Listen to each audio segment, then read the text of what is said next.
Hello guys, आज हम global martial art का चैप्टर 6 एक्सप्लेन करेंगे। पिछले चैप्टर 5 में हमने देखा था, लास्ट में फांगपिंग ने अपनी एनर्जी को बर्स्ट किया था, जिससे कि वहाँ के जो सारे बच्चे थे वो सारे तनाव में आ गए थे और सबको सांस लेने में तकलीफ हो रही थी। तो अब नेक्स्ट अंदर दिखाया जाता है हमें एग्ज़ाम चैप्टर 6 में कि बोर्ड एग्जामिनेशन का वेटिंग एरिया होता है। वहाँ पर सभी यही जिक्र कर रहे होते हैं कि इतना ज़्यादा प्रेशर, मैं तो बिल्कुल भी सांस नहीं ले पा रही थी, मैं तो बिल्कुल डर गया था ये देख कर, हमारे बीच में इतना ताकतवर लड़का है, हम कैसे पास कर पाएंगे स्टूडेंट को। और सब ऐसे बेचैन हो गए थे। यही मकसद था उसका कि इन सबको बेचैन करना, और इनका एग्ज़ाम अच्छा नहीं जाएगा किसी का भी, और इसका अच्छा जाएगा। पर इसकी कोई ज़रूरत नहीं थी। फांगपिंग समझ रहा था कि इसकी कोई ज़रूरत नहीं, मैं वैसे ही पास हो जाऊंगा। पर ऊपर से फांगपिंग के ऊपर से प्रेशर आ रहा था कि तुम्हें ऐसा करना है। और कहता है कि मन ही मन कि मुझे ऐसा लग रहा है कि मैं बुली कर रहा हूँ इन बच्चों को अपनी पावर से। मैंने इनको बहुत ज़्यादा डरा दिया है, सारी ट्रेनिंग करने के लायक नहीं है, मैं तो सिंपल ट्रेनिंग से भी शायद पास हो सकता था। तभी फांगपिंग का हाथ कोई पकड़ता है और उसे एक रूम में लेकर चला जाता है, जो कि अंकल टान ही होता है, जो कि एग्ज़ाम सेंटर से आया था। वो कहता है, अंकल टान आप क्या? तो वो उसे एक कहता है, फांगपिंग ये ग्रेड 1 की एंड ब्लड पील है, ये ले लो। हम फिर भी कोई कमी नहीं छोड़ना चाहते, तुम्हें अपनी मैक्स लिमिट रखनी होगी। अभी जो तुम्हारी वो एक बॉडी एग्जामिन होगा, उसमें तुम्हें अपनी बेस्ट देना होगा। हम कोई कमी नहीं छोड़ना चाहते। मैंने देखी तुम्हारी एनर्जी बहुत ज़्यादा है, फिर भी मैं कमी नहीं छोड़ना चाहता। अब की बार तुम्हें पूरा रिकॉर्ड तोड़ना है और सबसे बेस्ट लड़का लेवल दिखाना है वहाँ पे। तभी वो कहता है, अंकल टान मैं इस चीज़ को एक्सेप्ट नहीं कर सकता, ये मेरे लिए बहुत ज़्यादा है, ये मेरी बॉडी पर बहुत ज़्यादा इफेक्ट कर सकता है। तभी कहता है कि मैं शायद मर भी सकता हूँ, मैं ये अगर ये ग्रेड 1 की पिल लेऊँगा। तभी अंकल टान कहता है, तुम्हें चिंता करने की ज़रूरत नहीं है, तुम्हारी जो बेसिक्स फाउंडेशन है वो बहुत सॉलिड है, मैंने देखी है, तुम इसे झेल सकते हो। और वैसे भी हम तुम्हारे आसपास रहेंगे, तुम्हें चिंता करने की ज़रूरत नहीं, अगर तुम्हें कुछ होगा तो हम देख लेंगे। फिर भी वो कहता है, नहीं मैं ये बहुत ही रिस्की है, मैं ऐसा नहीं कर सकता। तो फिर वो धमकी देने लग जाता है कि ये रिक्वेस्ट नहीं है, ये एजुकेशन ब्यूरो से एक डिमांड है तुम्हारे लिए। अगर तुमने ऐसा नहीं किया तो मैं ग्रेड 3 मार्शल आर्टिस्ट हूँ और तुम्हें इसका नुकसान भुगतना होगा। तभी वो कहता है, अंकल टान तुम बहुत मुझे धमकी देने की कोशिश कर रहे हो, तुम ग्रेड 3 मार्शल आर्ट की धमकी देने की कोशिश कर रहे हो। तो मैंने सुना है कि जो ब्रदर वांग है उन्होंने अभी अभी ब्रेक थ्रू किया है, वो भी ग्रेड 3 के हैं। अगर उन्हें इसके बारे में पता चला कि आपने मुझे धमकी दी है तो देख लिया। तभी वो चौंक जाता है और कहता है, नहीं नहीं नहीं नहीं, मैं तो ऐसे ही जोश में आ गया था, सॉरी सॉरी, ये बहुत ही अर्जेंट है, मेरे ऊपर भी ऊपर से प्रेशर आ रहा है, तो इसलिए मैं कोई कमी नहीं छोड़ना चाहता।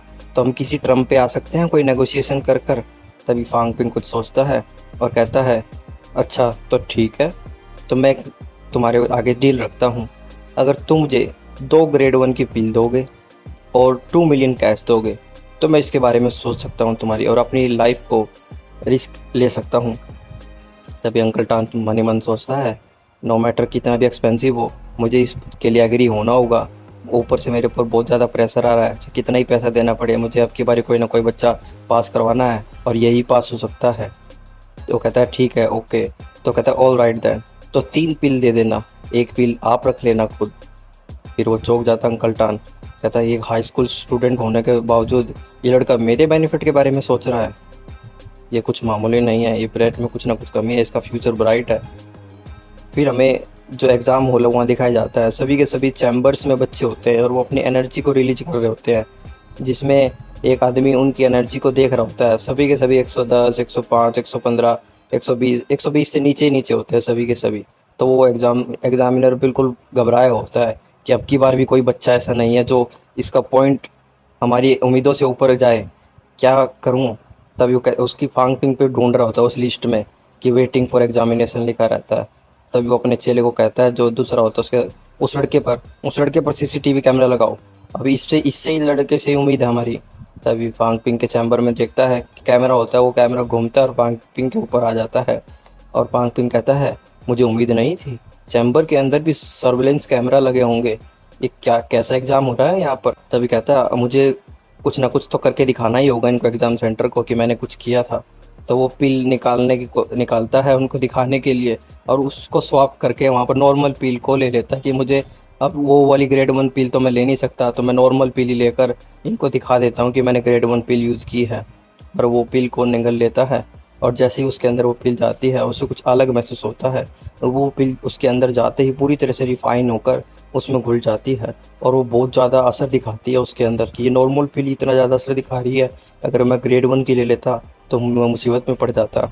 और उसकी शरीर में से एनर्जी बहुत ज़्यादा बर्स्ट होती है और उस कांच के शीशे को टूटने वाला होता है।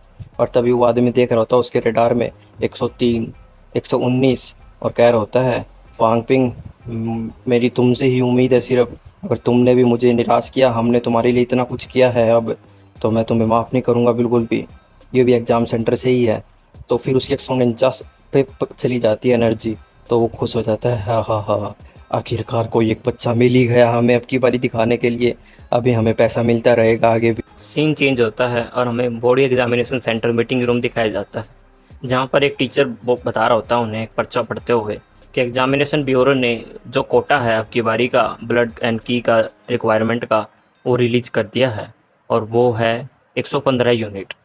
तो सभी बच्चे परेशान हो जाते हैं, ये तो बहुत ज़्यादा है, ये तो बहुत ज़्यादा है, मैं तो गया अब की बारी, मैं तो अब की बारी पास नहीं कर पाऊँगा, मेरा तो इतना ही था, मेरा तो 112 था, मेरा तो 110 था, नहीं ये नहीं हो सकता।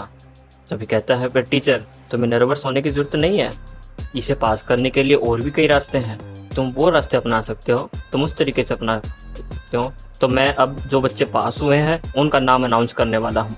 तो एक एक करके नाम अनाउंस करता है, लिया राव 115, माडोंग 112 और ऐसे करके कर रहा होता है।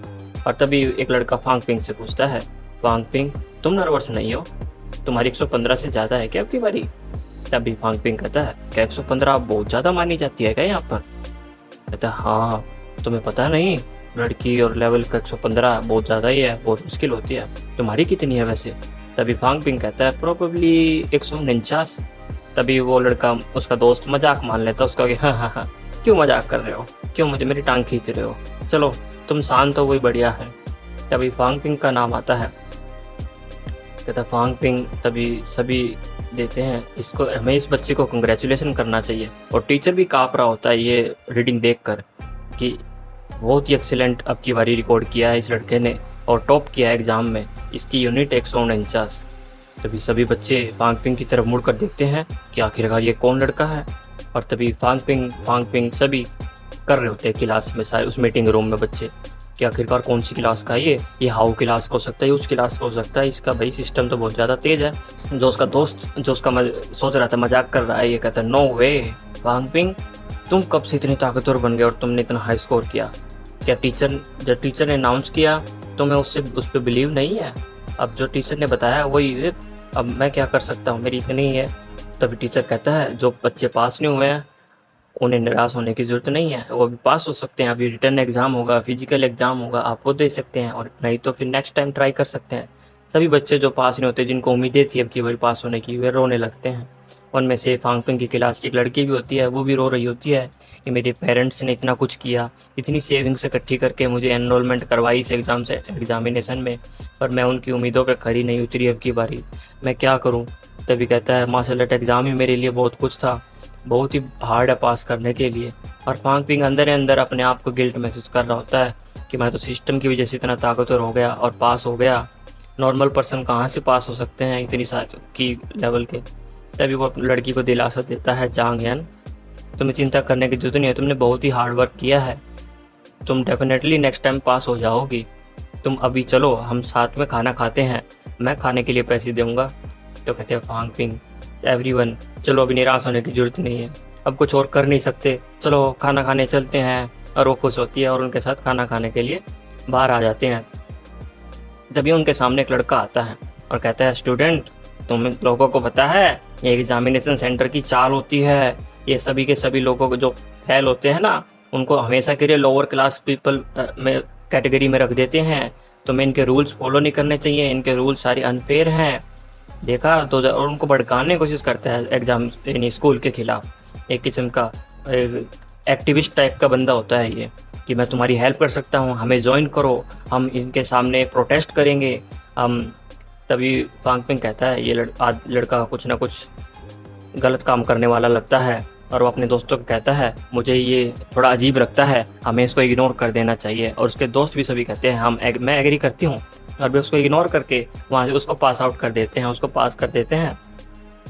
वो लड़का गुस्से में आ जाता है और एक उनकी क्लास की लड़की का हाथ पकड़ लेता है। तुम कहाँ जा रही हो? तुम्हें हमारे साथ चलना होगा।